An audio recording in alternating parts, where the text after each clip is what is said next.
What is going on, everybody? My name is Jacob Gettins, and welcome back to the Outerzone, the official podcast of Formula Drift. We are here in St. Louis. We're going to be talking to the top 4 qualifiers from Pro Spec.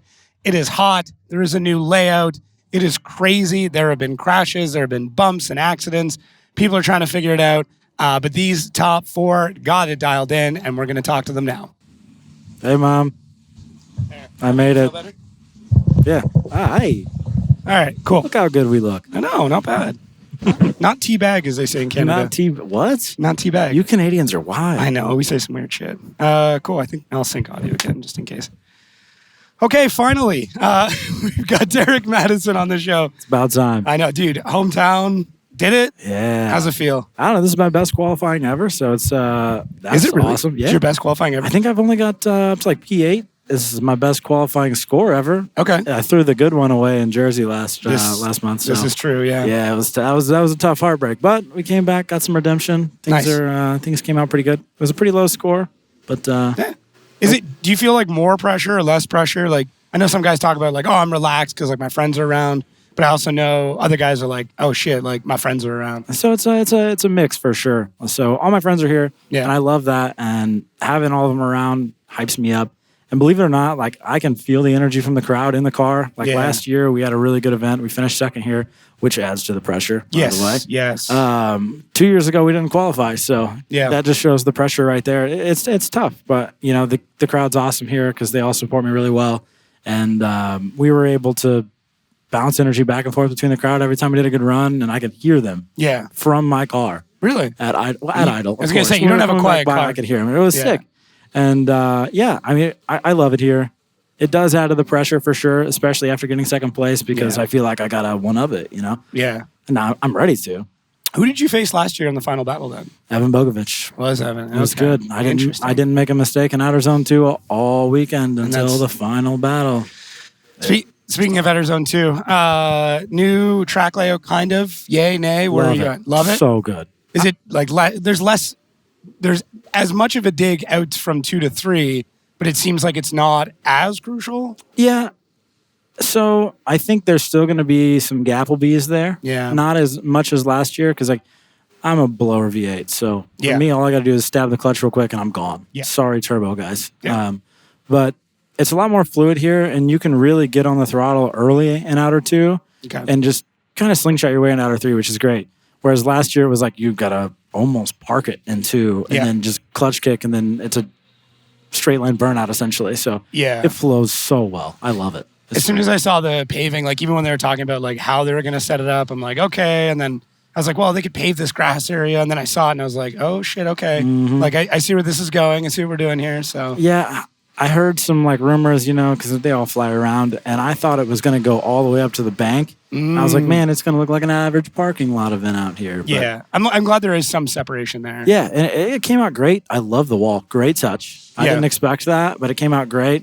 And it was real nice. I was able to fold the rear quarter in on it and my qualifying run, which looked really cool in my opinion. Yeah. But this was awesome. I love the new rendition of the track. It's kind of a nice feeling when you can like, you have that spot to be able to like get the car into, right? That adds to that, like the X factor, the mysterious X factor. And it's good for like visualization too, because just looking at the edge of the track, I mean, that's one thing, but seeing a wall, you're like, oh, there it is. That's where I'm going. Is it like provide you like a better spot to be able to like visualize where you need to be? Or Yeah. You pretty much know when you're on it because you feel like you're going to hit it, and there's a good chance that your bumper's probably touching it when you feel like you're going to hit it. Yeah. So it's you know you're in the zone. That's for sure. Yeah, you can. It's like driving by braille at that point. Yeah, exactly. Right? Exactly. You feel a little bump in the back, and you're like, "Hey, we're in the right spot." Nice. So, are you? Where are you in the grand scheme of like St. Louis? Like, are you like? I think you're 15, 20 minutes away from the track. Right? I'm an Illinois boy. Okay. I'm about 25-ish north. My shop's about 15, 20 north of here. Okay. And yeah. Nice. I love it here. We drive here all the time, but like we never drive the FD course. I was just going to ask that. So yeah, how much time do you have on that? Do you get to drive the old layout? No. Or what do you drive? Sometimes I guess we drive the old layout, but we haven't driven it in a couple years. Okay. Probably since, I don't know, 2020, something like that. It's been a hot minute because it's so expensive to rent that, and we don't have a major, like Drift STL isn't that big. I mean, it's big, but like you got to have so many drivers at a high dollar amount just to pay for the event venue. So mostly everything out here is in the pits and paddock, and we just set up some good layouts and run doors and just have a good time. It's a big party out here. Yeah, it seems like a good community. And I mean, it's funny because like whenever I think of this area, like one, it's insanely hot. But two, I'm like, it's not even that far south. Like why is it so damn hot here? It's just like 1 month a year. I'm literally wiping the sweat off my face. Just I know. Like hey, I told you didn't have to do the suit, but like you're good. like, I know. My boss is going to be real happy. He's a well-dressed man. Yeah, no, it's only hot here like once a year for like 1 month a year. And we just have to put FD here in the same month every time. But, yeah. I get it. Logistics and stuff. Yeah, it's. I mean, I know they were talking about it earlier. Like, I mean, secret sauce. Secret time. When I was up top, like Sage and a bunch of guys were chatting about the layout, and it's like, cool. Would you rather it be this nice arc where you can kind of like, it makes sense where you're driving, or would you rather us bounce around a bit more? Like that's the question, right? Like, would you rather this at a colder time of year? See, for me, I'm all out of pocket, so whatever makes the most sense for my wallet as far as fuel and all that stuff, that's what I want to do. Right. I would rather not bounce back and forth from end to end because I'd have to quit. It sucks. Yeah, that would be... Couldn't be doing it. Yeah, it would just add to the cost. So what are you, like, speaking of, like, what are you doing to afford this? Because, like, that's... I mean, I like getting into the money stuff. Yeah, no. And no one talks about it. I don't have a life. Okay. That's how I afford it. So, actually, the week after FD St. Louis last year, I started working for Fuel Lab. I've been sponsored by them for about 5 years. Okay. Titled for 3. Yep. This is my 4th year. And... I'd go in there and talk to them, and they'd offer me a job every now and then, and I was happy where I was at, and they just kind of hit a point where I was like, we'll try it out. Yeah. And I've been there for a year now. It's been great. So they allow me to come out racing whenever, and they understand that it's an advertisement for them, and I'm advocating for them. I'm literally the sales, tech support, and customer service guy at Fuel Lab. So if you need stuff on this weekend, you're not getting anybody. Yeah, and I've got the knowledge and stuff. So me being here is like the best case scenario. So I come to all these events, and so he's all about it and he loves it. But when I get off work at 5, I go straight to my shop afterwards. Me and my boy Tyler are out there every single day doing whatever work we got to do, anything we can do to make extra money so we can afford it. Yeah. My parents are great. We're not rich at all. Yeah. But, they, help Wherever me here they and can. there anytime they possibly can. They'll help me buy. We have a supercharger, so we have ice in the car every lap. Right. Still buy ice, food, whatever. They kind of pick up the little stuff, right? God, it's game changer. Well, and I think similar to like the stuff that no one talks about, it's not the big stuff that financially ruins a team. It's always the nickel and dime stuff. It's the you're going to spend $40 on ice. Like, that doesn't seem like a lot. Everyone schedules for like, okay, an engine's going to cost me $10,000 or whatever, right? Right. But no one thinks about, the food that you're going to eat over his whole season, that's $7,000 to $8,000. Right. Right. No one budgets that much for it. No. Or hotels or like, you might budget for gas, but then you don't budget for tire blowouts. Yeah. Right?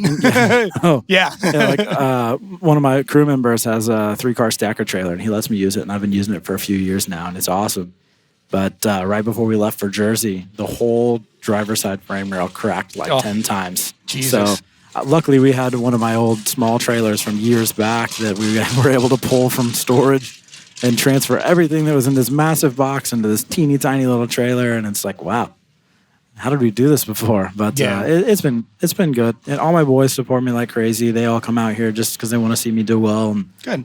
They pay for themselves, which someday, hopefully I can pay for them. Well, someday. And it's that support. Like there's very few people at the Pro Spec level where it's like it's a full crew of people getting paid. It's a lot of buddies. It's a lot of family. It's a lot of favors and like, you come out and do this, but I'll work on your car when I'll get back. Or like, exactly. I've got some scrubs left over. I can pay you and scrub tires. Yeah, Tyler is at my shop all the time.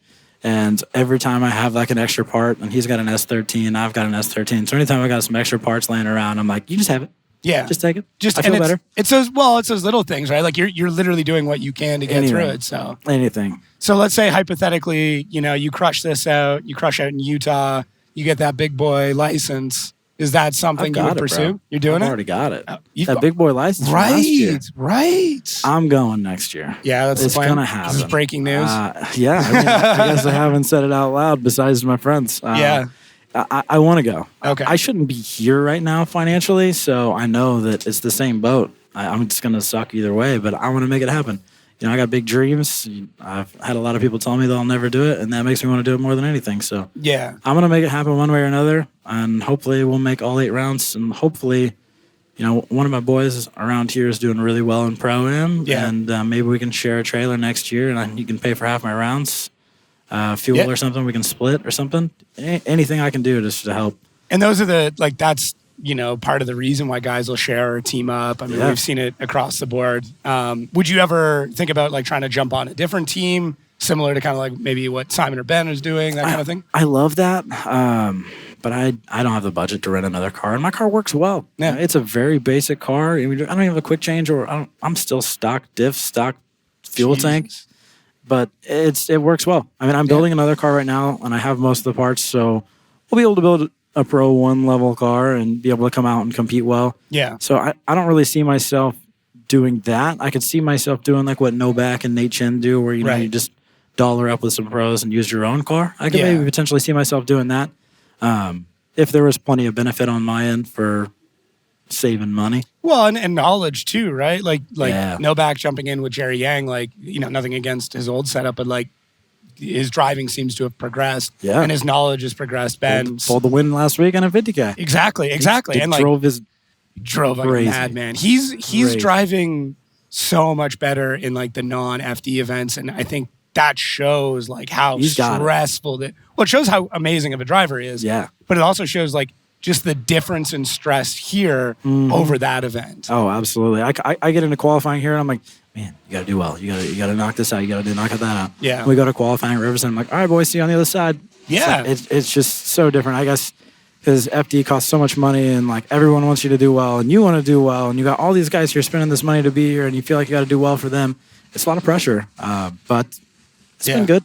How's the car doing? Because you had a nice little boop there. We pushed it in. I don't know what happened. I was chasing Alex, and it was going well, and I tried to flick in behind him, and I grabbed the handbrake, and the steering wheel got ripped out of my hands like something broke up front. Okay. And the front end washed over the other direction and went straight face first into the wall. It was a hard hit. It looked like a good one. Yeah. Did you ring your bell at all? Or I'm a little sore. Neck and shoulders are sore a little bit, but we it was just a control arm and a tie rod, thankfully. Okay. And we pulled the cosmetics back out, but the car feels great. We were able to get it back into alignment just fine, and we went out and qualified third. So there's a few guys. I love the unwavering support from the fans here. No, look good, man. I was up top. Soap and I were hanging out. I've been kind of chilling with him during all the Pro Spec stuff and learning from him as well. And I watched you kind of go in, and then the car scrub out, and I went, oh no! And it's funny. I literally had a first lap out heater, second lap out more of a heater. Yeah. And I posted on Instagram. I was like, yo, only heaters this weekend. Next lap wall. Heater right into the wall. Yeah, that was a heater too, I guess. Yeah. No, I mean, it was a heater in one way or another. Yeah. So is there anybody else out of this area that we should be talking about or watching? As far as on the come up? Yeah. I always like to keep an eye out. My boy Cotty Dempster is driving full lock, and he's got 2 podiums. And then the one where he didn't podium, it was just one of those real close call battles, and the guy went on to win the event. Yeah, and if you're gonna lose the guy that goes on wins the event. Exactly. But he's sitting second in Pro-Am right now. Okay. And he wants to come up if he can make it happen. So hopefully he can pull together this last round 4 and bring it up to Pro Spec. And I think we're gonna team up because he's my boy. His wife's awesome. Nice. 2 awesome kids that are gonna love to see dad do some cool stuff. So, I love hearing that too. And like Dimitri's kids, they made me a bracelet last round and stuff. I always love seeing the family element to it too, where it's everybody just putting all in to get to here and support whoever they can. Everybody, even the kids are making sacrifices. You think they're kids, they don't matter. But they could be at camp. They could be doing all these other things, what they right? Do? Yeah. Yeah. I mean, I think those kids in particular, he's got a 13-year-old who's shredding out there right now. That's awesome. I don't know if you've seen it, but they were ripping the crazy card at Riverside last week. Yeah, I know. It's a family affair to say the least, but it's good, man. Well, I'm stoked that you put on a good show. Obviously, at the time of recording, we're not sure who you'd be up against. They're still figuring that out behind us right now. There's some heaters in that bottom 8 though. Yeah, dude, Rudy, that was a shot. Yeah. O'Sullivan, another one. There's a few. So there's a lot of them. So yeah. Hang on one sec. Sure. We're getting asked questions. This is live, baby. We'll do it live. That's fine. That's all good. Well, dude, thanks for getting on here. Yeah, thanks. I know we talked about it a little bit. I told you got to drive well to get on the show. Man. So sorry it took so long. It's all good. It's all good. I got a microphone and a set of headsets and everything waiting for whoever wins this. So hopefully I get to hand you that box, man. We've known each other for long enough now that like it's got to happen. Yeah, so. I got a good feeling. Yeah. Will there be a front bumper on the car? Maybe not. Maybe not. I mean, there's not one right now. That doesn't matter. Nope. We'll be up here, baby. Weight savings. Aerodynamics. Love it. All right, dude. Appreciate it. Thanks, man. Glad we got to do this. Thanks for having me. All right. So we have Amanda Sorensen on. I'm not going to lie. You've actually been on a bit of my short list for getting people on the podcast. So I'm glad you did well in qualifying, and this makes it a little bit easier. How you doing? How's things going? Great. Just great. Just, traveling the world, racing cars. How's that been? Like, I mean, I feel like you just got back from Italy. Yeah, no, I literally flew straight in to St. Louis from Italy. That's crazy. Have you, is the jet lag hitting yet, or are you kind of just getting through it? Usually takes 2 days. Yeah. Yeah. Coming here is not as bad as going there for sure, even though it's a 9-hour time difference. So usually like when everyone's waking up here, I'm going to sleep. Yeah. So, but obviously having the daylight kind of helps. Yeah. When you're outside, at least you can kind of reset everything. Yeah, exactly. Yeah. I found that last year I did a trip to Norway, and coming back, it wasn't as bad, but getting there, it took me, 2-3 days. Yeah, that makes definitely. sense. Like first day you're fine, you tough through it. Second day, tough through it. And then like the third day and you're like, oh, I'm ready to go to bed. Yeah. Just nothing is lining up, right? Yeah, exactly. Nice. How Extreme E looks interesting. Yeah. And there's a bit of controversy about your last round, from my understanding. Well, we crossed the line in first, but we got a penalty, so it put us in P3. Yeah. In the switch zone from me going into the car, or me getting into the car and my teammate passing the car off to me, the rule is 45 seconds. Okay. So 45 seconds in neutral. That just allows, like, RJ and I do a switch in probably like 20 seconds. So we usually have 20 seconds to spare, but it's a safety thing. Double check your harnesses, check your radio, helmet's tight, So like, that's why our penalty was so big, because it's a safety thing. So 44.8 seconds. Long day. Damn, 0.2 seconds. That 0.2 sucks. seconds. It's fine though. Yeah. We're making progression. It's RJ and our, we're the newest drivers. So everyone pretty much has 2 seasons on us. Are you finding things either that you've learned in drifting or vice versa, things that you're taking there or having confidence here? Because like watching some of the racing, there's a lot of sliding going on. There's a lot of control. And I mean, torque levels would be probably similar. Traction levels would be different, obviously. But are you learning anything in that crossover? Yeah, I would say, especially going into Extreme E, a lot of people were very pleased with my fast progression. But I think it's because from Formula Drift, we show up and we get maximum 12 laps of practice, right? Going into competition. And same thing there, I get 4 laps on a track. Okay. And I go to bed, I wake up the next day, and I go immediately into racing. So there's a lot of stuff that I was able to take from Formula Drift and kind of bring it over to Extreme E as far as mentality-wise and preparing for that kind of situation and just learning like in practice to absorb as much knowledge as possible. Yeah, it's an incredibly short learning window, and then your action period comes right after. You're not getting a lot of practice. You're not getting a lot of laps in where you can really dial in the muscle memory. It's just like, okay, here, what did you get today? 4 or 5 practice laps before qualifying? 4, yeah. 4, yeah. And like I don't know if a lot of people at home realize how limited that is. And then it's like, cool, now you have to drive against some of the best drivers in the world on a track where you have maybe 6 inches of mistake room. Well, That's not it. only that, we show up with an idea of where our car setup's going to be, right? But with Extreme E, actually, we're experiencing a lot of track changing conditions. Okay. So going out into the heat the next day, I mean, it's a completely different day. They do track maintenance in the morning. Sometimes it's slick. Sometimes there's no track maintenance. So even here with Formula Drift, right, we're going into competition. It's like, oh, actually the sun's down now. We practice out in the sun and then we go into the evening and now the track temperatures are changing. So there's not a lot of setup that you get to do in practice. Mm. So as somebody who has like more or less, I mean, more than less actually, grown up in motorsports, is this just a normal day at this point? Like, is racing, obviously it's still going to be exciting and you're getting to do amazing things, but like, have you felt jaded at all by it because this has just been your life? It is definitely there's a lot of things you have to adapt to living on the road for sure, especially being, like a young teenager, right? Right. Like, my old childhood, I was homeschooled. I did college online. Like, there was a lot of things that I had to change in my lifestyle that maybe a normal person wouldn't be going through. Yeah.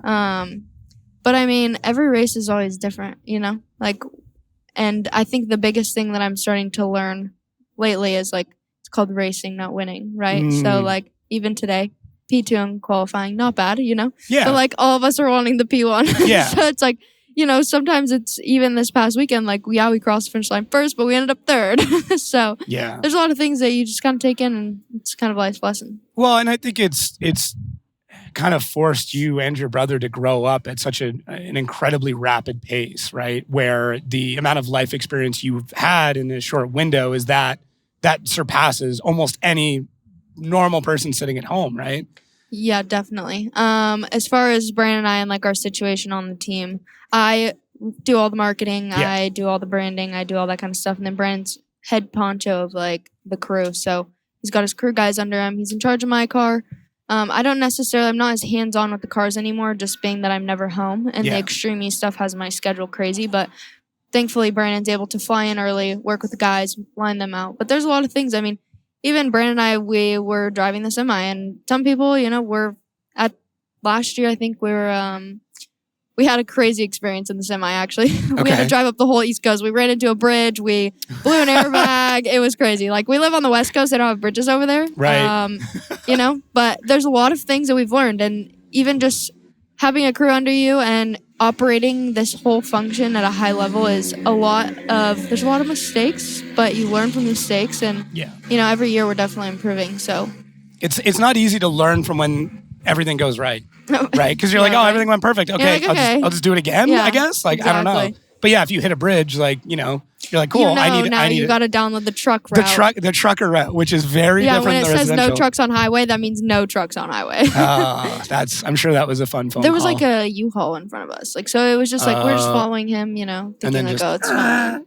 Well, yeah, there's kind of more to the story. All right. We can leave that for like, for a longer episode. Exactly. So, what was it like when you realized that you were going to have to take a round of FD off to go do Extreme E? Was that one of those like, oh, shit? Like, well, all of my contracts were signed with all of my programs going into 2023 with Formula Drift. Right.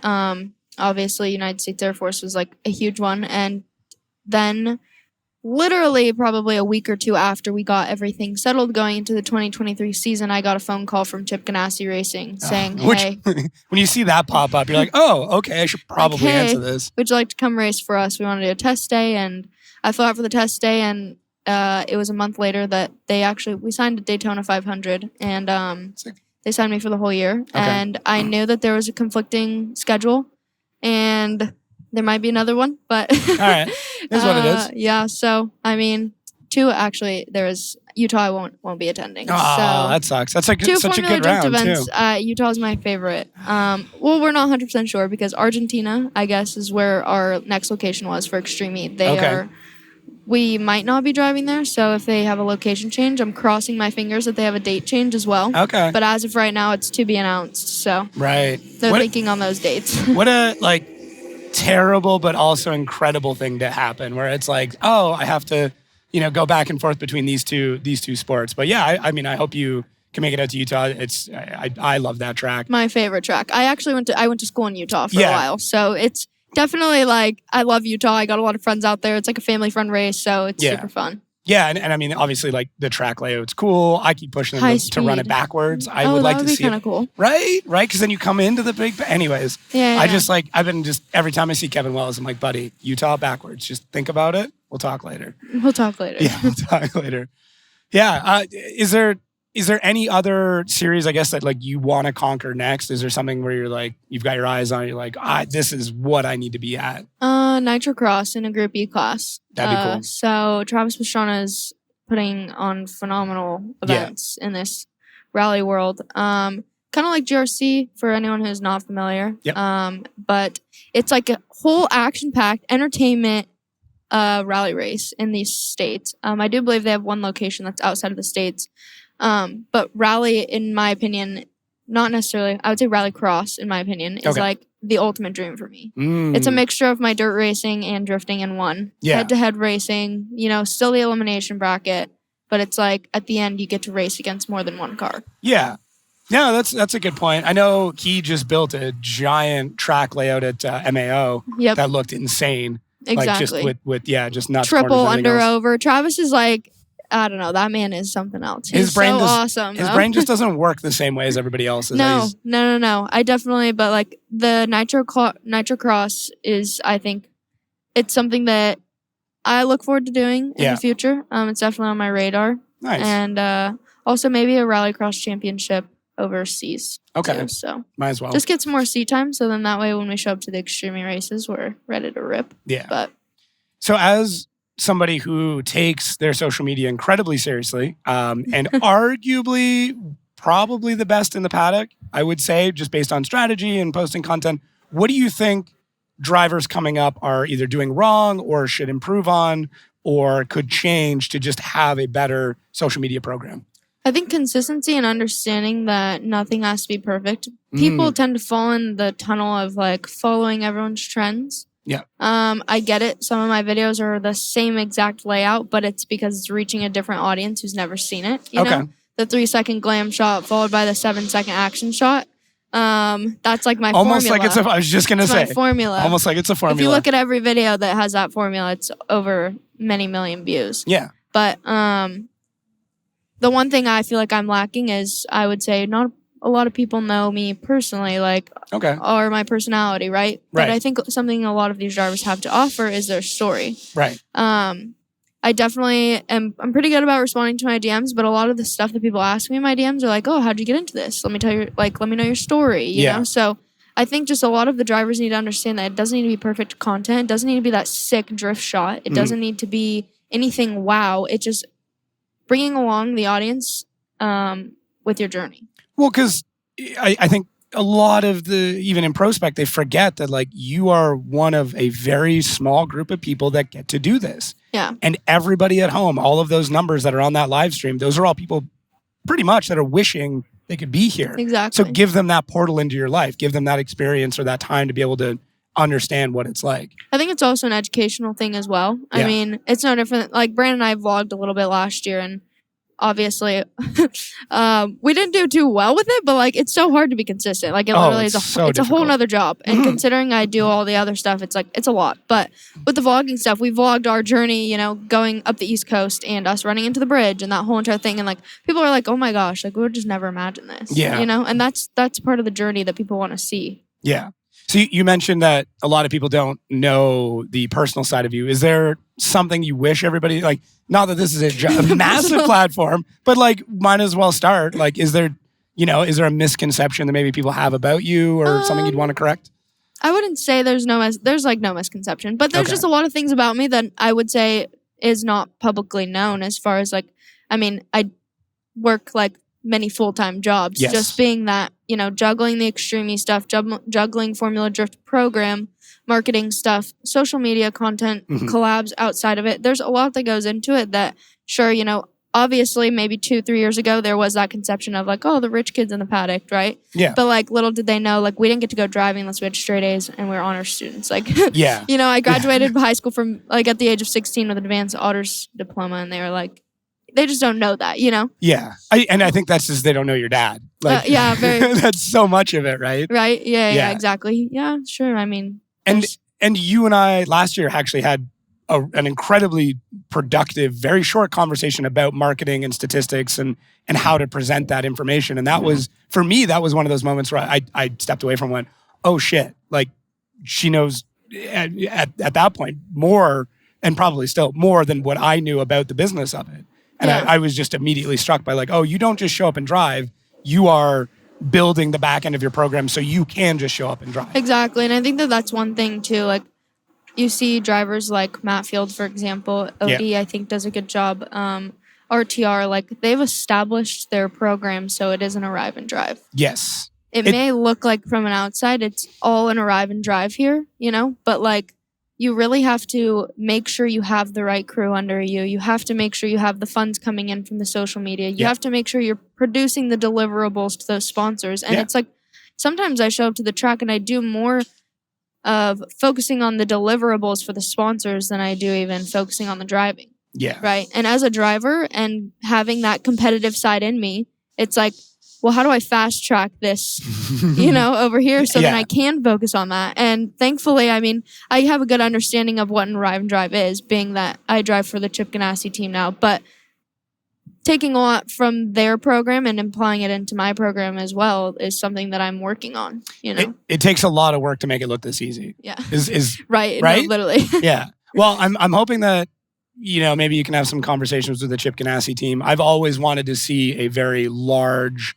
global, team like that try and dabble in drifting. I'd be very curious to see what it would change and how quickly it would change. Because we look at these big teams like an RTR, but in the grand scheme of like large racing, it is very small. Oh yeah, and it's crazy. I went to an IndyCar race, and I was like, wow.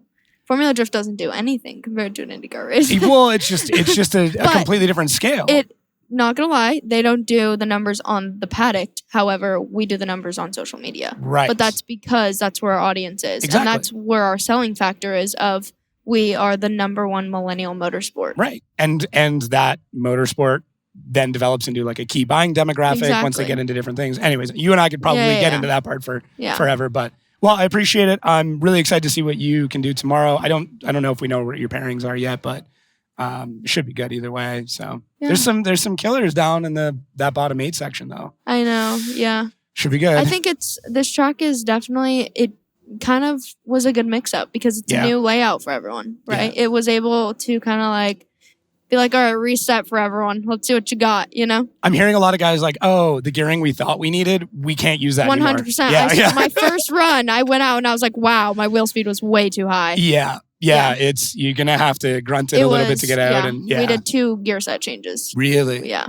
But like I said, there was like 4 runs. So it's like, okay, was that even correct, right? I did 2 more runs on it. That's 2 discovery runs basically. And then, you're actually practicing. And then you're like, cool, I got 2 real practice runs and now I have to qualify. If that. Yeah. Cool. Well, thanks again for doing this. I'm glad we got to do it. Soon? Yep. You got to win. As soon as you win the event, then there's a mic on this way. And as soon as I win the event. Yeah. Appreciate the positivity there. Yeah. Just win the event. That's all you have to do. Hey, I'm just here to drive, Just here. I really am just here. It's a good time. And I think that might be what allows you to win the event. Yeah. Hopefully. Cool. We're going for it. Because last weekend in Italy, I crossed the line in first, but I ended up third. So hopefully we don't have that. Hopefully it doesn't happen again. So all right, sweet. Thanks again. Unless you want to do the clappy thing? Audio sync? Yeah, audio sync. Nice. Do 2 just in case. Not that you're not a good clapper or anything. All right, Alex. What's going on? How are you? Pretty good. Yeah? I finally gave you some sort of a reason to talk to me. Well, we talked about that in New Jersey, right? What were you doing? Changing out a flywheel or something? Yeah, pilot bushing in my car. The trans out more than it was in New Jersey, but that happens. It's how it goes sometimes. Cars, these things break. They do break. You drive it particularly hard too. You're pretty throttle heavy, and I mean you kind of have to be, but I don't think you have much mechanical sympathy. I was thinking that just before my qualifying run, like pull the log, and I'm like, I tell my crew guys, I'm like, I swear, from all of Outerzone 2 and all of Outerzone 3, I was wide open on the rev limiter, like 100% throttle, and it was true. It's weird. I mean, that motor is so robust, the VR38. Yeah. And Chris has really done a good job figuring out that program with that engine. Yeah. So thankfully, a lot of that has trickled down to me. Well, a lot of it, I mean, I know I talked to him on the show about it. A lot of it, that engine already had a good aftermarket support. A lot of guys have figured stuff out, but the drifting is always the hard part. It's that constant clutch kicking. It's high RPM, low RPM, tons of load, no load. Like it's very difficult to engineer for that, but yeah, it's good. And you got to think a VR38 comes in a GTR, which is an automatic, and it's never on rev limiter, like literally ever. And we set it on rev limiter like crazy in drifting. So that's why I always feel weird, especially when my motor was stock. I ran it 2 seasons, bone stock VR38 at like 600 plus wheel. And every time I set that thing on rev limiter, I'm like, I know this motor was never thought to do this. So, well, I mean, it's holding up. You're on the same engine now, I'm assuming, for this season. Did you run last year, same engine the whole time? Yeah, I ran for 2 years straight, so 21 and 22, a bone stock VR38 with just a dry sump and like the same turbo package and everything as Chris. And then we just turned really far down. Yeah. Literally on spring pressure for 2 years. They made like 601 wheel and like 600 foot-pounds of torque. Wild. And then this year, we have the same exact engine package as the Ultimaniac has. Okay. Just much smaller turbos. Yeah. Like much, much smaller. So it's a built motor now, cams, headwork, everything. Very similar to Chris's, but identical to the Ultima, which is pretty cool because that car has made like 2,000 horsepower and was reliable. Jeez. So mine's at like 740-ish right now. Okay. So we still have it turned pretty far down because we're on a little tire in ProSpec. Yeah, 255. Do so much with it. We got a lot of dudes in ProSpec with 1,000+ horsepower though, and I think they're crazy. 1,000+ horsepower. So they say. Yeah, I know. I was. I won't mention which pro driver, but we were talking about that today, and he's like, yeah, it makes 840. I'm like, really? He's like, I'm like, it says 1,000. He's like, yeah, okay. And I'm like, okay. He's like, it could. I don't run it like that, but yeah, it's no, it's good. I mean, I like the sound of it. I obviously like the looks of the car, and I believe that's one of Chris's old chassis. So it's actually not. Really? Yeah, that is the most common thing that I get is that everyone thinks it's one of Chris's old cars. So it is kind of a sister car to one of Chris's demo cars. So he has a car they call the TTZ. Yeah. It was built at MA Motorsports. And it's like a demo car. This car was built by MA Motorsports as a shop car. Okay. And they were built side by side. Literally, the cages are identical. A lot of the stuff in the chassis is identical. And MA Motorsports actually had, and I could be slightly wrong on this, but I'm pretty positive, it had a VK45 IndyCar motor in it. Damn. With the dry sump and everything. And it was supposed to be just like a shop, show-off car for MA. They ended up selling the whole engine program and everything, all the VK stuff as well as Chris did. And then the car just sat as a shell. It literally just sat in the corner of their shop, then in a trailer. And I bought it from them as a cage shell and then started the build. And Chris obviously came on board with everything else, parts and support. But how did that conversation start between you and Chris? I've always wanted to know that, but I wanted to ask you while we were recording. This is I've definitely kind of refined the story. All right, cool. Yeah, because like we've got a condensed window. I mean, when you win the event, then like then we can go all in. Yeah. But, to make a very, very long story short, I won an event in New Jersey called E-Town Gambler. Right. Chris was there with our team manager. Okay. I did know our team manager previously to this. I was friends with him. I worked on his cars. So when I won the event, our manager Brandon texted me the next morning. He's like, "Hey, come down. Chris wants to talk to you." And I'm like, just some 27-year-old kid from New Jersey that's like, wait, Chris Forsberg wants to talk to me? Yeah. So I show up and he's asking my intentions and, showed interest in supporting. What are your intentions? Yeah, like if I wanted to do Formula Drift. Oh, okay. So like he asked if I wanted to do FD, what I had going on. And then that kind of started the ball to roll where it is now. But basically, he wanted to kind of grow the program that we have and the image and have a Pro Spec car. And I'm just the lucky guy that he chose to bring on board. It's not like, in a very full disclosure, it's not like I pay to drive that car under Chris's name. Like a lot of people will rent a car and run it out here. Yeah, of course. It's my car, and they came on. They run all my sponsorship stuff. Like they manage everything. And think of it kind of like when Chelsea got into RTR, like how they just manage everything and like he kind of shows up. The difference is I get to keep the car. It is my car. Right. Okay. And I do have personal money invested in it. Yeah. No, it's not like you're just living on the NOS dime. Yeah. Exactly. Chris Forsberg's bank account. Yeah. Exactly. Definitely. It's awesome. They've been so supportive, so helpful. To have someone like him, on board is just incredible. Like, insane amounts of knowledge. Like that's what we talked about with Ben. Like I think that's the easiest one to point to right now. Just because of his performance lately. I'm not saying yours hasn't been amazing, but like Ben's killing it. Ben's just crushing it. Yeah. I was actually making a joke earlier. I'm like, hey, I gotta have to change up the format of this show because like I can't have Ben on every single episode the way he's driving. I gotta tell him that he's up next. But it's good. But it shows that mentorship is something that was maybe lacking in ProSpec previously, right? Like obviously you're doing really well. Ben's crushing like that, and we even see with Jonathan Hurst with Connor O'Sullivan. I know there's other guys that I'm missing here, but like that pro to pro spec mentorship is something that is crucial, like to perform well. Absolutely, it's huge, and fortunately for me, Chris has spent a lot of time in a Z. Yeah, and I did not. I came from an S chassis, so it's not super different, but still, it was good to basically just copy and paste. Yeah, our cars, we could share 98% of the parts between both of our cars, his new Z and my 370. And it's setup, and it's notes, and it's everything, right? Yeah. And I mean, even down to the weird stuff like, booking hotels. Yeah. Like he knows which hotels are the good ones to book in town, which ones are close to the Mexican restaurant. Yeah. He knows all the good restaurants to go to. Yes. Yeah. That's for sure. He knows a lot of, he's been around to all these events. He was at the start of Formula Drift. Yeah, I know. He's a tenured guy. So, yeah, but outside of that, it just his whole team, his whole atmosphere is awesome. Like everyone has been so down to help us. All of his crew guys, my crew guys have learned so much. My crew chief on my team didn't know anything about drifting. Honestly, he's like he's a friend of mine that raced dirt bikes, and he's a friend of my fiance because they compete in wakeboarding together. Oh, cool! And, it's pretty cool. That's pretty sick. He just came to one of the events to volunteer 2 years ago to help me, and now he runs my whole team. And he's arguably, I think, one of the smartest dudes in the pit with setting cars up. It's crazy how just from learning a lot from Chris and and he's close with Ben's crew chief Freddie too. Right. So, we all bounce. Like I'm really close with Ben. We all bounce each other like ideas off each other and stuff. And I love seeing him do well. Yeah. And even though he's always doing a little bit better than me lately, but still, I like seeing him do well. It's good competition. I mean, it pushes you guys to drive a little bit harder, and you can see what's possible and how fast a car can be and how a chassis can be set up. So there's pros and cons to someone being ahead of you. Yeah, it's crazy. I tell it to him and I tell it to his father. I'm like, you guys have done good things for ProSpec this year. And I think a lot of other stuff too. You got to think.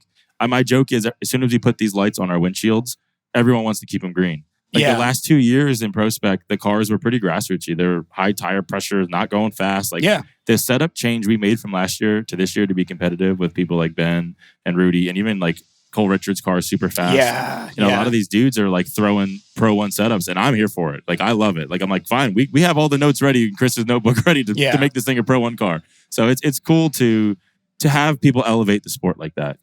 I love it. That's my favorite thing about it. If we could all be like elevating it, to me, that's where it should be. I think going. we have. I mean, I've been following, when it was Pro 2 back in basically 2017. Like, as much as the pro stuff is cool, I'm also the kind of guy who like watches like a lot of junior hockey, where like NHL is amazing and that's great, but the guys who are playing in the juniors are hustling so much harder.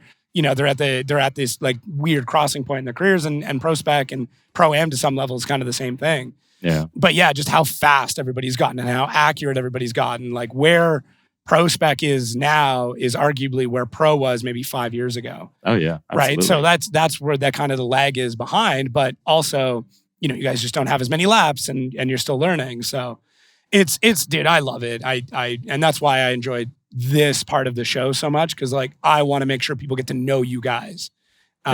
Which is important, right? Yeah, it's awesome to be here to be able to talk about this stuff.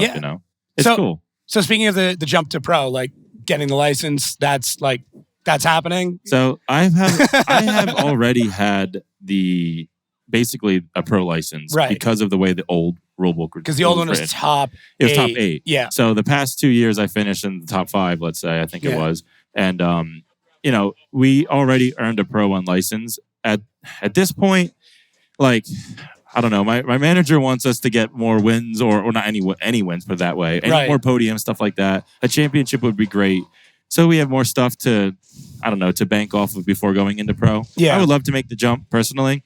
Because it'd be so cool. It's a dream. I always say this. I live 15-year-old Alex's dream. Yes, right now, and that's awesome. So I'd love to further that and go to pro, but we'll see where we end up. If we stay where we're at currently, we have a pretty good shot of getting a Pro 1 license, or at least be top 3. I think if we can get top 3 in the championship this year, we might have a good conversation for next year about it, which I think is very possible. I think it was, the 15-year-old thing is great, because that's actually something I've said for a long time, which is similar, but it was like, if 10-year-old me isn't stoked about what I'm doing, I shouldn't be doing it. Like that's kind of how I've made a lot of decisions in the last 5 years, and it's worked out. And it shows you're doing life the right way. I want 10-year-old me to be stoked, and now I have a 10-year-old, so it's even I'll like bounce shit off of him. I'll be like, dude, okay. So what are you stoked about? I'll be like, I started playing Fortnite. No, I'm just kidding. I'm terrible. Apex Legends, but anyways, So I appreciate that, because it's a good way to look at things. Yeah. It kind of gets you in trouble sometimes. Sometimes you make dumb decisions with it. But like generally, if younger you is stoked about it, there's a good chance you're on the right path. Yeah, it's pretty crazy. Like I feel like to me, it wasn't super long ago that I went to my first Formula Drift event. I think it was like 2011, 2012 maybe. Okay. It was at FDNJ. And it doesn't feel like a long time ago that I was like, man, that'd be cool to do. And then I'm sitting here driving a NOS Energy Drink Forsberg Racing 370Z. And it's taken longer than I even expected to like acknowledge it and actually, come to grips with like, wow, this is what I get to do, and I'm very, very fortunate, you know? Yeah, it's tough, man. Like that like being able to actually accept where you're at, right? I know I've talked a lot about like imposter syndrome and stuff, and like I've struggled with it in small ways too, where it's, you know, it's taking the joke I always tell is like it took me a year before I realized like I actually had a kid. Like I had a son, and then but for that first year, like it didn't really hit me. And it was this first birthday. I'm like, oh wow, he's not going anywhere. This is mine. Sounds like someone somehow slept very well for the first year. I did. I slept great. Oh man, my wife was so mad. Wow. Yeah, I don't know. I just slept right through it. But it'd be weird. Yeah, you know, like if the door would creak, I'd wake up in an instant. Baby could be crying. I just passed it the whole time. I swore I tried to wake up, but anyways, yeah. That's so funny. Yeah, it's terrible. There's a bunch of people who are like, you asshole. But no, it's I'm happy that you're getting to that point of acceptance. I mean, I'm sure there's times where like, you know, the suit's hanging up, you got to put it on. You're like, holy shit! Like that's an energy drink company. Yeah. It's wild, you know, and it's with those names, with this image comes high expectations naturally. Yes, that is the hard part. That's the mental game about it that I didn't almost expect because I never really got intimidated. But now it's like every time I walk, I actually don't spend as much time with this car as I should because it's always getting stuff tweaked down in Maryland, which is like 3 hours for me. But every time it's sitting in my home shop or whatever, and I just stand around and look at this thing, I'm like, you got to be kidding me. Yeah. Like I'll stare at the car for 30 minutes by myself and just be like, are you kidding me? You know, and whatever. We come to the track, there is really high expectations. And expectations are good. You know, Chris has always had very high expectations put on him by his sponsors. And look at how, you know, his track record has been amazing. Yeah. You know, so I think that's really what makes or breaks a lot of people as a driver. Or anything they into, whether athletics or whatnot. But you get my point. Yeah, no, I got you. I'm picking up what you're putting down. So how are you enjoying this new layout? I'm trying to get all the drivers' opinion. Obviously, like you enjoyed it enough, you did well. Yeah. But yeah, I was the first car to put marks down on the new layout today. I was the very first car in line. And it changed a lot throughout the day in terms of grip. Yeah. I'm sure you'll probably get a similar answer to this from just about everyone. But I think it's really not that much different. Okay. It's just a little bit better to drive, in my opinion. I like it better. It's a little weird, like coming out of 3 into 4, you're kind of like, where do I go? Especially at the beginning when there wasn't marks down. Yeah. But it flows, I think, better. It definitely makes Outerzone 2 a lot easier because that was a little tight back. And the way that you'd have to, like, your trajectory through it is like you're like parking it and then flooring it, doing a big rolling burnout because it wasn't as wide. So I personally like it better. Yeah. And your car seems to suit it well. Like you have kind of that car does well bottom end as well as top end. Like it's a really good range with it, which like, you know, the 2J guys kind of sometimes struggle in the bottom end. They're going to throw a bunch of nitrous at it, which can help, but it's not the fix. Like it makes it better, but it doesn't resolve the issue. And then the V8 guys, obviously they can, you know, gear down and really get through there. But then sometimes the top end is where they'll struggle. So yeah, the VR power band is just incredible. Like that thing makes full boost at 3,400 RPMs. Really? It's like 650 foot-pounds of torque at 3,400. Jeez, it's wild. So like I never have to physically clutch kick it. I do it sometimes for the fun of it, but like I followed someone in practice today that was like their first lap, and I was lucky enough to already do a lap because I was first car. Yeah. So I kind of like gave them some room, and they were going pretty slow. And I'm coming through 2, just bogged in 4th gear, like nothing, just floor it, and just like, oh, and it just lights up like immediately. And I'm like, this motor is sick. The fact that it can do that and carry it all the way through the top. No, it's perfect. You know? Even when we run pretty small turbos, they're in G25 660s. Yeah. So it's not a huge turbo. We're only on like 17 pounds. So we're barely even asking much of it. Yeah. No, it's worked out well. Like I said, sounds great. Car looks great. Hopefully, I would like to see you make that jump. I'd like to see like another 2-car team up. I think it looks sick. It gets super hard to figure out which car is which, though. You guys got to figure that out. Right now, it's easy because one's a 370 and one's a new Z. Yeah, but I mean, still. Yeah, I know what you're saying. The livery is identical. It's literally almost copy and paste. So, besides a couple partner things, so we had to change between the two. Nah. But yeah, it's cool. I would love to be in pro as well, and it would be amazing to. I've driven with Chris a lot for grid life and all the other stuff we've done together. That it would be awesome to battle him. Not to mention all the other people I've looked up to in pro. You know, it's just that is really living 15-year-old me's dream. If I get to line up and I'm going against a James Dean or a Chelsea or whoever, you know. Well, hopefully we get to see that, man. Yeah, I'm gonna try my best to be there and talk to you. You know, in this setting as a pro driver. Yeah, that'd be sweet. Yeah, we'll get your big episode all to yourself, and I get to deep dive into your past. Hopefully, there's not too many skeletons back there. I'm just gonna see a bunch about dirt bike racing and selling tools for a living. That's about all you're gonna learn. You say that, everybody's like, I got nothing, and then I pull out some shit, and then there's Dylan Hughes going, "Hang on, how'd you know that?" Cool, man. I'm super stoked we got to do this. Yeah, thank you. Appreciate it, dude. No worries. Cool. All right. Repeat guest number 3.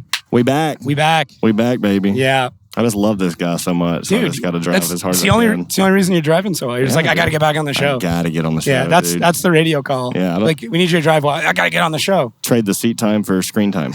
It was funny because I was talking with a couple of the judges earlier, and they're like, "Oh, what are you recording?" I'm like, "I'm gonna do top 4 again." They kind of look at me like, "Oh, so Ben." Like it was yeah. That's awesome. No, That's awesome. It's good, man. It's well deserved. Like you're obviously crushing it. You've taken to that car like I don't know. Is there a Georgia phrase we can add in there? I don't know, dude. Like a bird to water. I feel like that's not Georgia enough. Me and her are like white on rice, dude. White on rice, like biscuits and gravy. Yeah, like biscuits and gravy. Like 2 peas in a pod. 2 peas in a pod. There you go. Yes, sir.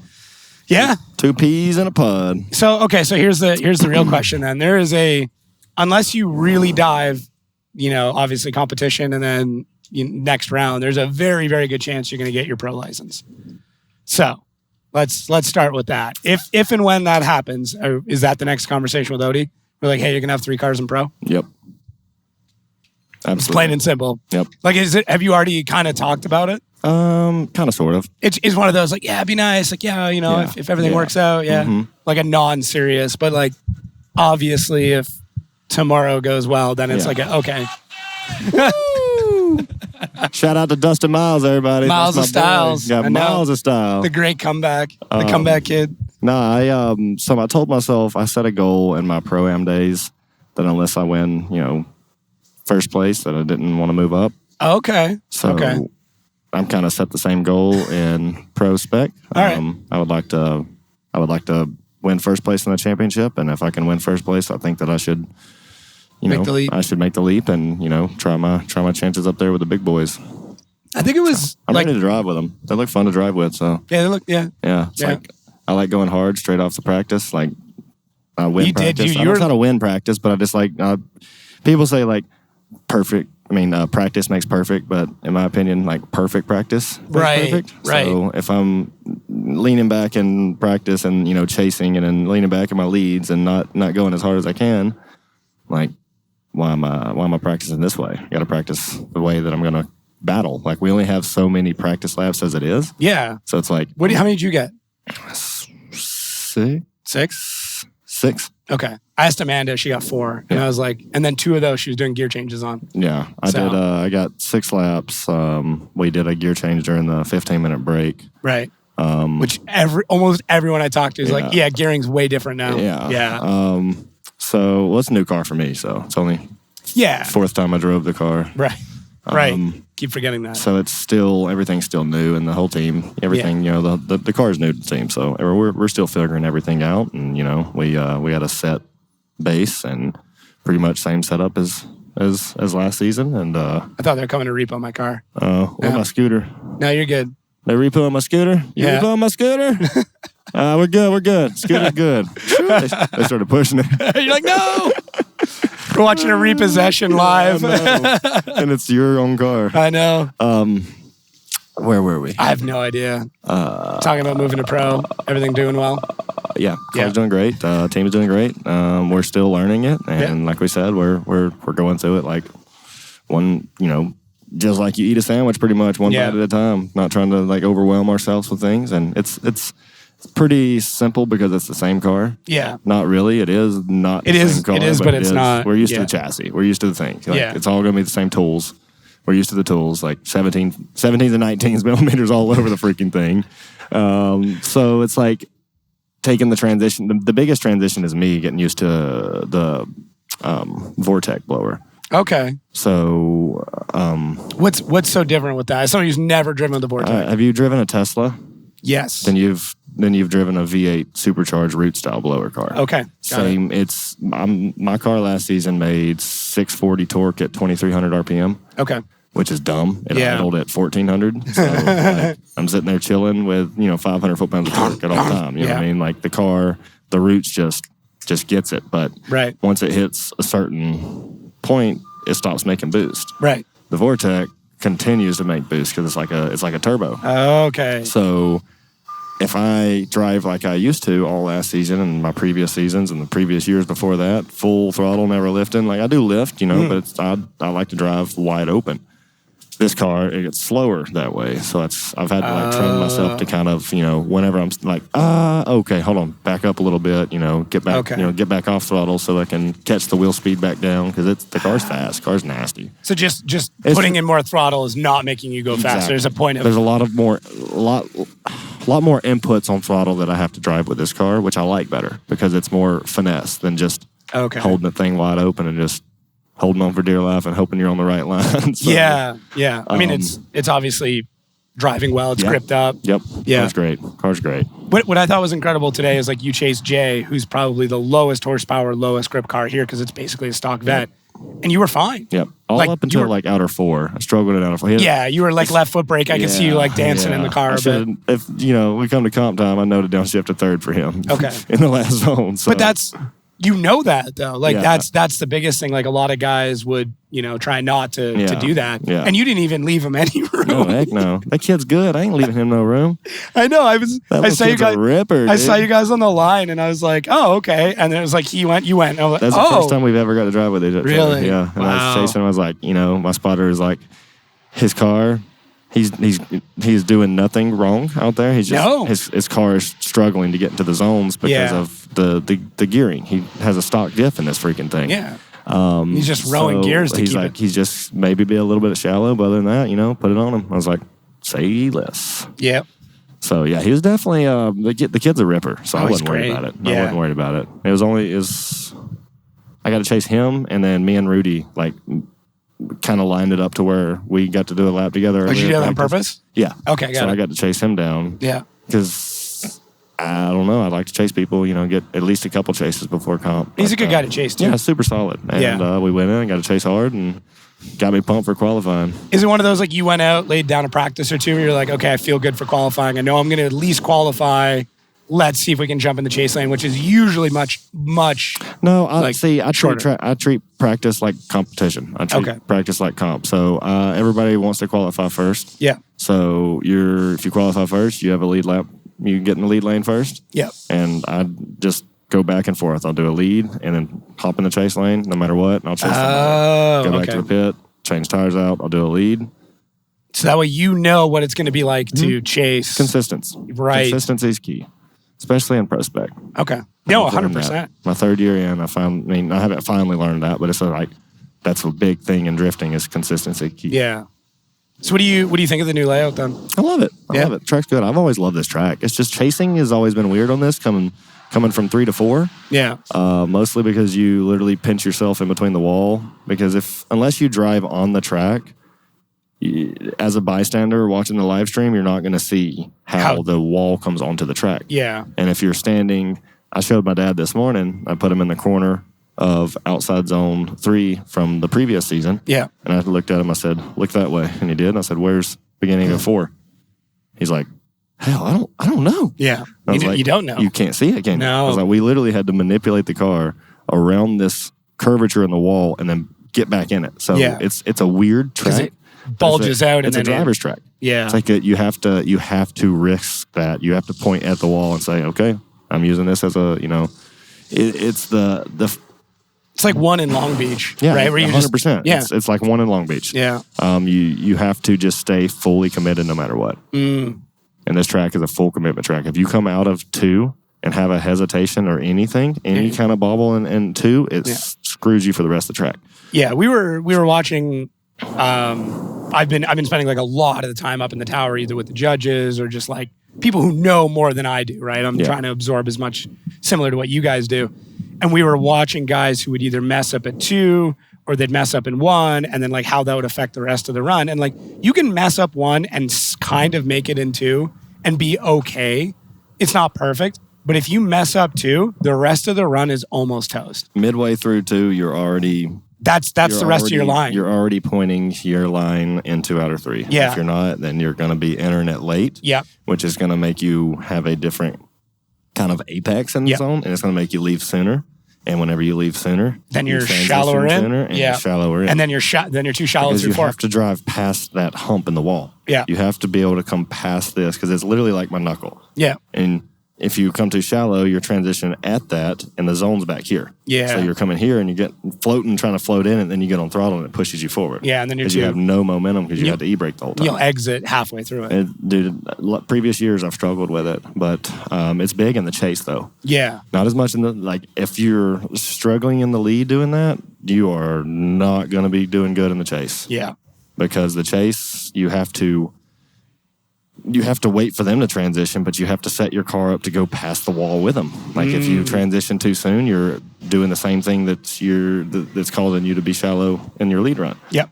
And there's a car there, so yeah, you're right. There's a car and a wall. Yeah, you're between a rock and a hard place. Yeah, so. literally. Yeah.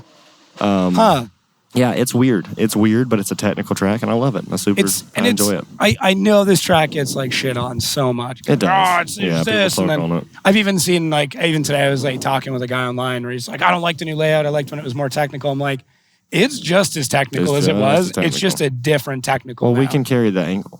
Instead of having to carry the angle through 2 and then turning in and just straight lining it to 3. Rolling burnout. Yeah, I think you're that's all it was. Yeah.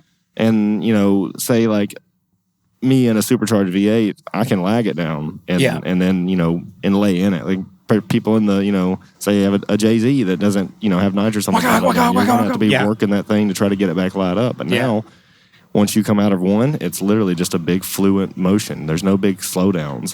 There's a little bit of braking zone, but it's not like it's you scrub it with angle as you come into it, and it's super nice. You could almost make 2 and 3 one large outer zone. It wouldn't be easy. You'd have to kind of move 3 in a little to do it, but that was what the first when I saw the first layout, I went, are they condensing 2 and 3 together? I'm like, oh, that is going to be interesting because it's like a slow in power out. It'd be sick if they put a wall there the whole way. I know. Jersey Bears or whatever. Oh, so you just it'd be like I've seen them do it in Drift Masters, with the stadium stuff, and I think it's in Poland. There's all kinds of stuff like that. Yeah. Just do it on bungee cords so they move out a little. So you know what I mean? So it's just rah. No. Mama didn't raise no bitch. You're like, no, win it or bin it. That's it. If it's a water barrier, fill it full. Yeah. If I hit it, I want to feel it. Couple guys have hit hard here already. One guy moved the wall of 2 back. Couple. What you mean? Couple in the first 4 laps, dude. Dude, yeah, we were sitting for a bit. Yeah. It was crazy. How hard is that when you're ready to go, you get up there, and then shut down for 15. You're like, Arr. It sucks. Yeah, it sucks. Is it a mental thing or just? I mean, in the heat, no, you got a cool suit. It's hot, dude. Yeah, you got a cool suit. Yeah, I got a cool suit. Okay, but it's still it doesn't fix everything. No, not everything. Yeah, I mean, I'm sweating everywhere, so. I was just gonna say, dude, everything. So. Yeah, it doesn't fix all that. Oh, the Drift Wizard is blessing us. That's not the Wizard. That's Haley. Oh, you're right. That's Haley. That's yes, Haley. Who looks similar to the Drift Wizard. They look very similar. Not the same person though. 2 very different people. Love that guy. I know. We love you, Andy. We love you, Andy. Sorry to my audio engineer guy who just had his ears blown out. Just it's fine. No, we gotta keep him in. Yeah. We're gonna splice to a shot of him. Yeah. What great branding. I love it. As a guy who has obviously branded himself with things on his head. Yeah. Same dude. Hot moms. Hot moms. Yep. Where did that come from? Do we ever talk about Duncan? Okay. Danny Duncan. Hey, go get you some. DannyDuncan69.com. Shop DannyDuncan69.com. Do you not? We need a sponsor. We need to chat with him. I don't mind. I like him. I don't know him personally. I just watch. I watch his YouTube. He's a super cool guy. What does he do? I have no idea who he is. You just go watch. Okay. Yeah, just crazy stuff. View, dude. Yeah, crazy stuff. Funny. You'll be laughing the whole time. He's a good guy. I mean, if it's your humor, then we've made contact and they're making me a little flag for next round. Okay. Because I made my own little. I made sure it was fine with him making their own flag because it's his brand. Yeah. I didn't want to not trying to do that. But I wanted it on there now. So they're making my own custom one, and they're gonna get footage of it, put it in his videos and stuff. Oh, that's sick. But a collab coming up, man. That's my thing. I don't know why. It's not even a real thing. I literally bought a mystery box off Danny Duncan's website, $69.99, with a value of $130, like he always says. Nice. But I bought that, and I had a black I Heart Hot Moms bucket hat came in it, and I was like, this is kind of ridiculous, but I'm gonna wear it. Who cares? Yeah, so I put it on, and I was wearing it for a couple days, and I was like, you know what, I like it. Like, screw it, I like it. And then my first round of FD, wore it, went to my autograph for the pictures for our profile pictures or whatever. Yeah. And they asked me, they're like, is that a sponsor? And I was like, no, because I'm new to FD. I didn't know it my first year, and I was like, no, they're all right, can you take that off? And I was like, dang, yeah, I guess, yeah. And then last year, I didn't wear it. Had a break in the hat. Okay. So this year, my girlfriend surprised me before round one with a brand new white one because I've been trying to get the white one. Okay. And I can't find it anywhere. Well, she found it and get the white one, and it's just full tilt. Nice. Yeah, full tilt. Yeah, you got to lean into it. I don't wear this all the time, contrary to popular belief. Like, I have hair under here. Do you? Yeah. Let's see. I mean, I don't know if we maybe we'll... I saw it a while ago. No, I saw it. It's real. You wiped your head. Yeah, I seen it. It's short hair. Yeah, it's not long. Hair. I got some hair. Yeah, you got the curlies. Yeah, if you got a couple grays in there early, huh? Tons of grays. What happened there? You lived that stressful of a life? No, it looks good on you. In the family, dude. Yeah. Oh, early grays. But do they keep their hair? It can turn gray as long as it don't turn loose. Right. They all got their hair. Yeah. See, that's it. Like it looks good. Oh yeah, got all kinds of grays in there. Yeah. 29 years of grays, baby. Sorry, I had to fix my hair. That's all good. It's all good. Hey, there he is again. Trying to make a cameo. Through, yeah. This is like, I can't get on the show. This is how I'm gonna do it. That's terrible. That's terrible. Man, hey, I bugged Derek Madison the last round. Yep. He's like, when do I get on the show? I'm like, I don't know. When do you qualify well? And he's like, oh yeah. I'm like, hey man, you know the rules. Top four. You know the rules. It was funny. Nate Chen hit me up because originally it was top 5. And then the episode is going a bit long and getting everybody arranged was difficult, so I'll cut it down to top 4. And then the next round, Nate Chen qualified 5th. He's like, what the hell, man?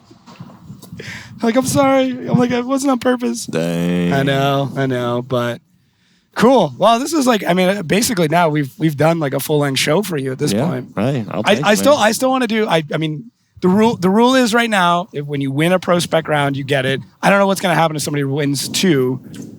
Maybe I'll have to like get the second place person or something, but I think that's how I'm gonna roll for at least right now. What? Like if you win a Pro Spec round, you're guaranteed a podcast. Okay. Right? I think that's fair. That's what I did with Rudy. That's what I did with Cole. No, that's fair. That's fair. Yeah. So you win this, and then I get a deep dive on your background. Let's get it. All right. I'm down. Well, I'll hopefully see y'all on his next channel. Yeah, exactly. Ben Hobson. Yeah, it'll be a good one. It'll be funny. Hot Moms guy. Yeah. All right, buddy. Appreciate it, man. All right. Good luck. Y'all take care. All right, everybody, that is a wrap here in St. Louis for the Outerzone, the official podcast of Formula Drift. Once again, my name is Jacob Gettins. Make sure to check out all the awesome drivers. We'll leave links down in the little description area. Really appreciate everybody who tunes in for these ones. I like giving these Pro Spec guys a bit of a platform. It's great. They deserve it. They work really hard. They drive like absolute animals. So really, really stoked that you guys are watching it and interacting. And yeah, love the comments. So let us know down below who you want to see on next. As I mentioned a couple of times here, we're giving all the Pro Spec guys their own standalone episode when they win, guys and girls, because I really do think Amanda's got a really good shot. She's crushing it in practice. Anyways, but yeah, let us know down in the comments. If there's things you guys like about the show, please let me know. I do read, believe it or not, almost all the comments. And if you're this far into the episode and you're listening to me ramble at this point, you're obviously a big fan of the show. You're willing to listen this far. So please let me know.